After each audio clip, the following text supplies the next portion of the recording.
औज़ु बिल्लाहि स्समीइल अलीम मिनश्शैतानिर रजीम बिस्मिल्लाहिर्रहमानिर्रहीम व बिही नस्तईन व हुवा खैरु नासिरिन व मुईन व सल्लल्लाहु अला मुहम्मद व आलि मुहम्मद। अम्मा बाद फ़क़द क़ाल अल्लाह सुब्हानहु व तआला बिस्मिल्लाहिर्रहमानिर्रहीम फ़मन हाज्जक फ़ीहि मिन बअदि मा जाअक मिनल इल्म फ़क़ुल तआलौ नदउ अब्नाअना व अब्नाअकुम व निसाअना व निसाअकुम व अनफुसना व अनफुसकुम थुम्मा नब्तहिल फ़नजअल लअनतल्लाहि अलल काज़िबीन। मोमिनीन किराम, 24 ज़िलहज्जा यौम मुबाहले की मुनासिबत से इस्लाम और तशय्यो की कामयाबी के दिन की मुनासिबत से आप सबको मुबारकबाद पेश करता हूँ। रसूल अकरम सल्लल्लाहु अलैहि वसल्लम जब मबऊस हुए तो माहौल ये बन चुका था कि जो पहले सादिक और अमीन कहते थे उन्होंने झुटलाना शुरू कर दिया। जब आपने फरमाया कि मैं अल्लाह का नबी हूँ तो जो पहले सादिक मानते थे, अमीन मानते थे, अब जादूगर कहने लगे, अब काहिन कहने लगे, अब दूसरे अलक़ाब देने लगे। लेकिन कुछ इंसानों ने करना होता है, कुछ खुदा ने करना होता है। इंसान अपनी कोशिश करता है, खुदा अपनी तदबीर करता है। शैतान अपने काम करते हैं और रहमान अपना काम करता है। तो जिन्होंने रसूल अकरम सल्लल्लाहु अलैहि वसल्लम को झुटलाया, जलावतन किया, एक दिन उसी ही मक्के में रसूल अकरम सल्लल्लाहु अलैहि वसल्लम फ़ातिहाना अंदाज़ में दाखिल हुए। मक्का फ़तह हो गया, जज़ीरतुल अरब में दूर दूर तक इस्लाम का नूर फैल गया। अब ये आसमानी और इलाही पैगाम जज़ीरतुल अरब से और आगे बढ़ने लगा।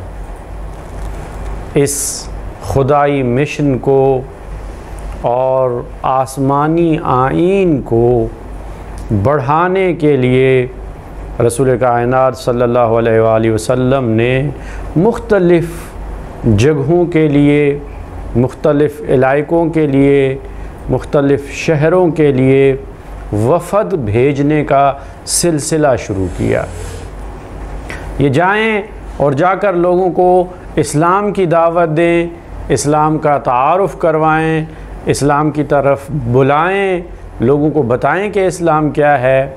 लोग इस्लाम की तरफ राग़िब हों, मुतवज्जे हों, अपनी मर्ज़ी से रास्ते का इंतखाब करें।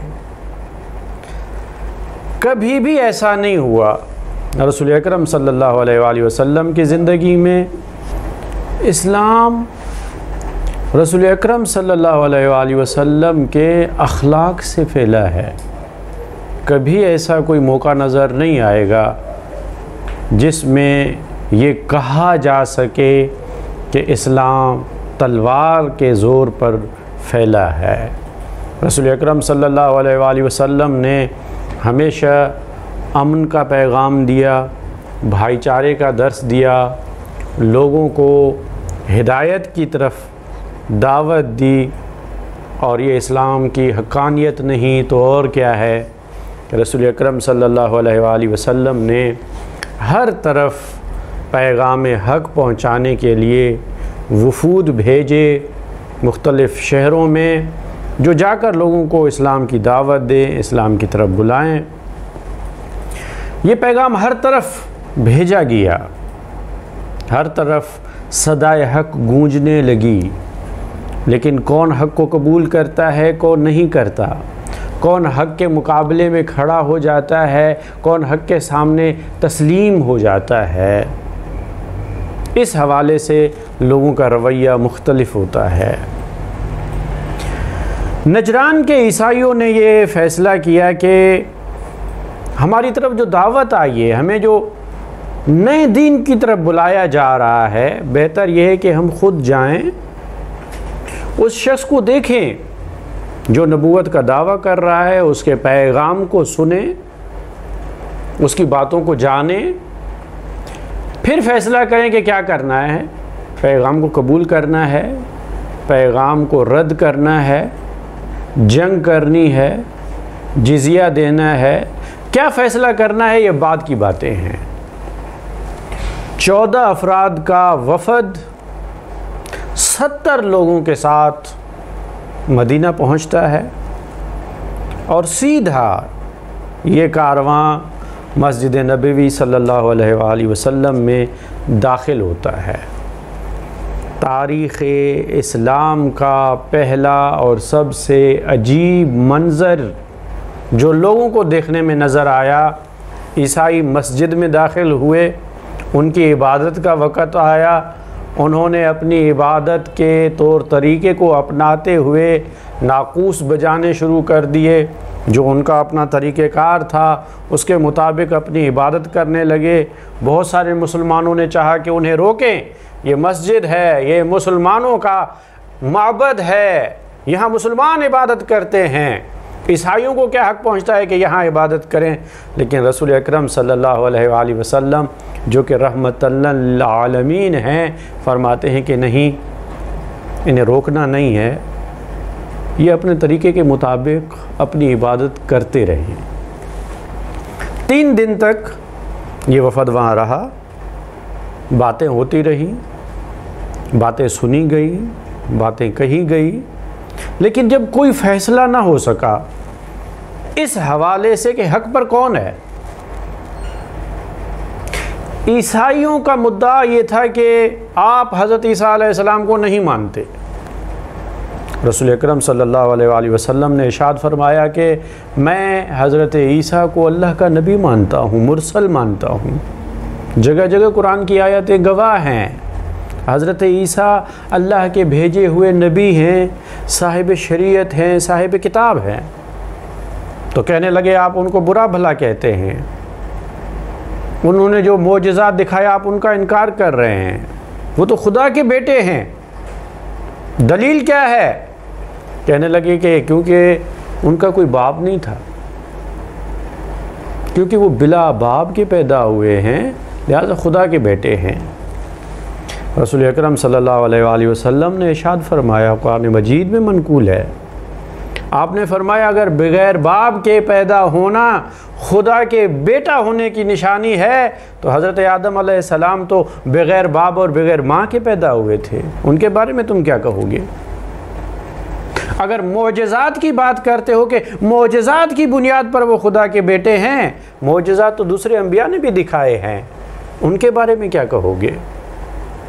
अब उनके पास कहने के लिए कुछ नहीं रहा। अब फैसला हो तो कैसे हो। अब ये किस्सा किस तरह ख़त्म हो। पहली मर्तबा कुरान मजीद ने एक नया राह हल दिया। सूरह आल इमरान की आया 61 में खालिक कायनात इरशाद फरमाते हैं, फ़मन हाज्जक फ़ीहि मिन बअद मा जाअका मिनल इल्म, जब दलील और बुरहान और दलाइल, रोशन दलाइल आने के बाद भी कोई आपसे हज़रत ईसा के हवाले से झगड़ा करे, आपकी बात को तस्लीम ना करे, तो आप उन्हें ये कह दीजिए कि आओ हम अपने बेटों को बुलाते हैं, तुम अपने बेटों को बुलाओ, हम अपनी औरतों को बुलाते हैं, तुम अपनी औरतों को बुलाओ, हम अपने नफूस को बुलाते हैं, तुम अपने नफूस को बुलाओ। फिर मुबाहला करते हैं और झूठों पर खुदा की लानत करते हैं। पहली मर्तबा मुबाहले का ऐलान किया गया।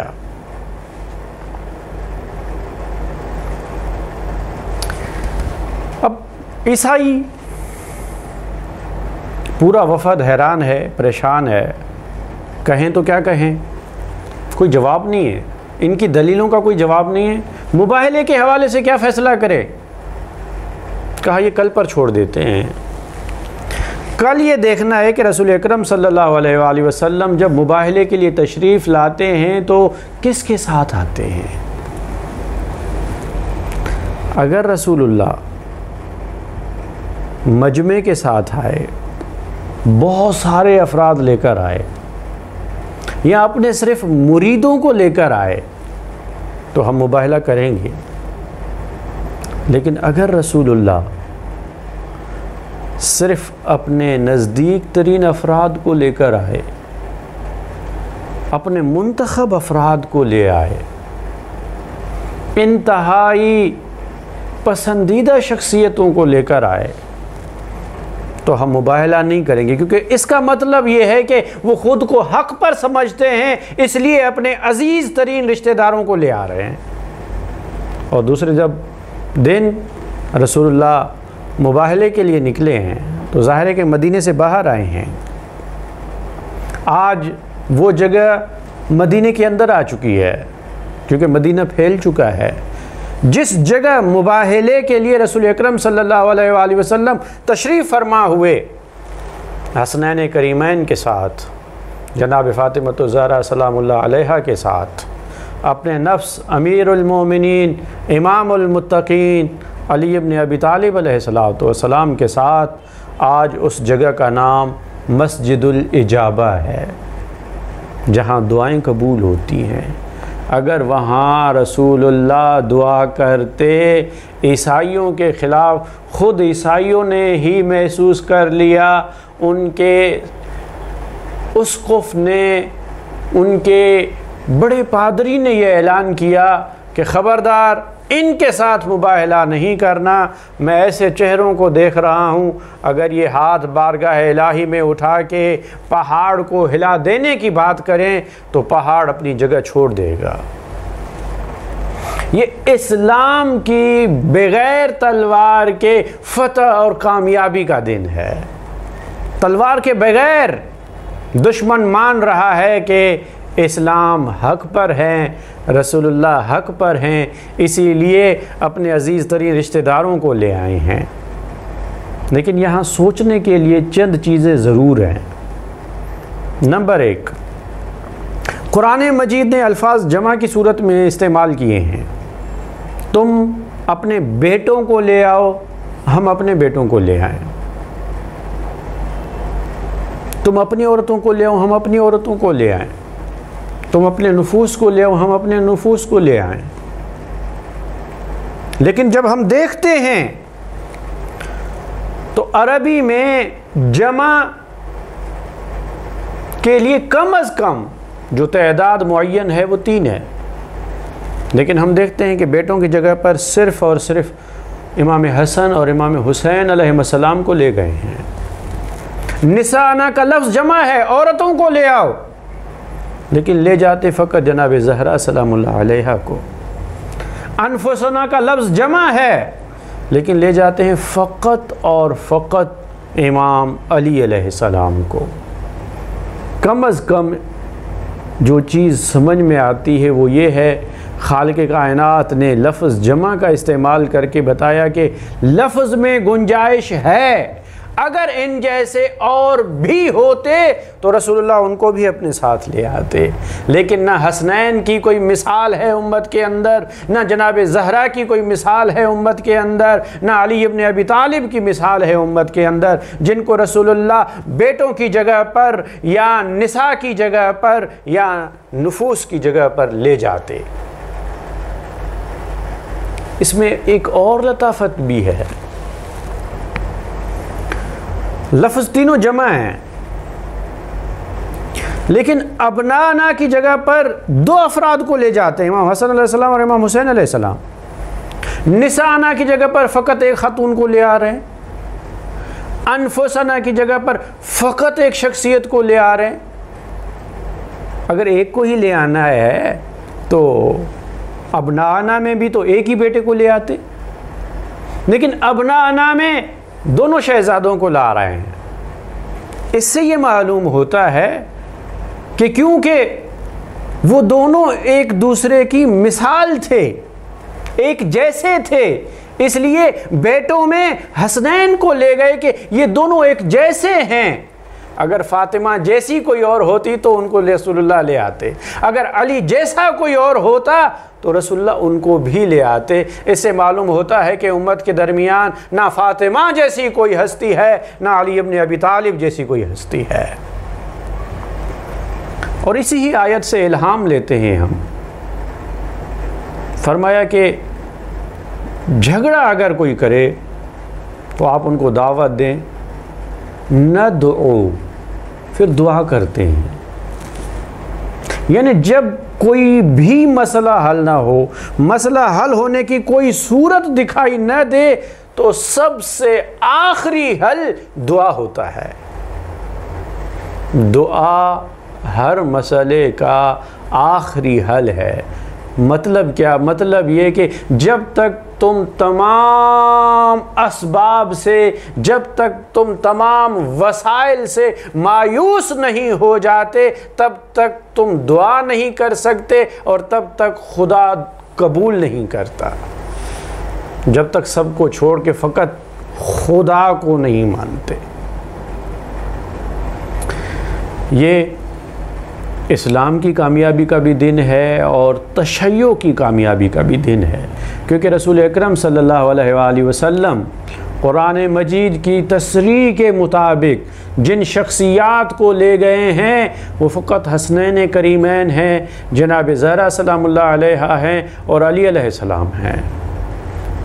इससे एक और मतलब जो निकलता है वो ये है कि हसनैन को रसूलुल्लाह अपना बेटा समझ के ले जा रहे हैं। जो आज सादात पर एतराज़ किया जाता है कि तुम खुद को सैयद क्यों कहते हो, तुम तो अली और ज़हरा की औलाद हो, आये मुबाहिला ने बताया कि हसनैन रसूलुल्लाह की औलाद हैं। इसलिए दूसरी हदीस में रसूल अकरम सल्लल्लाहु अलैहि वसल्लम में इरशाद फरमाते हैं, इन्नल्लाह जअल ज़ुर्रियत कुल्ल नबिय्यिन फ़ी सुल्बिही व जअल ज़ुर्रियती फ़ी सुल्बि अलीय्यिन।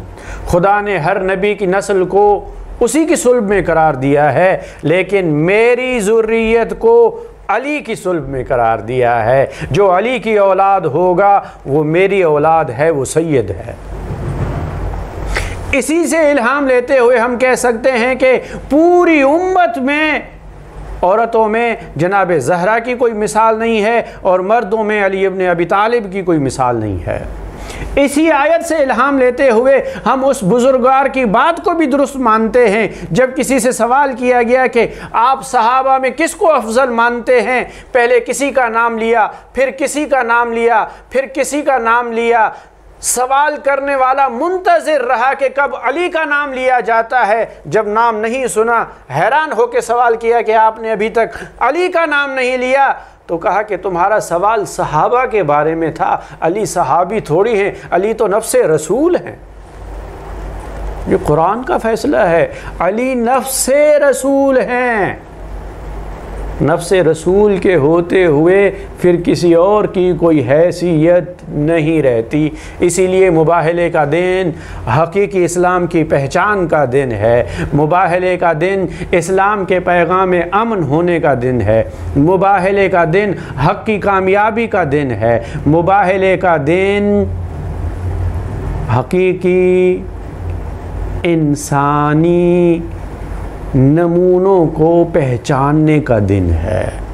दुआ है कि खालिक़ कायनात हमें मुबाहले का कदरदान बनाए और जिन शख्सियात को मुबाहले में बग़ैर तलवार के कामयाबी अता फ़रमाई, हमें उनका हकीकी पैरोकार बनने की तौफ़ीक़ अता फ़रमाए।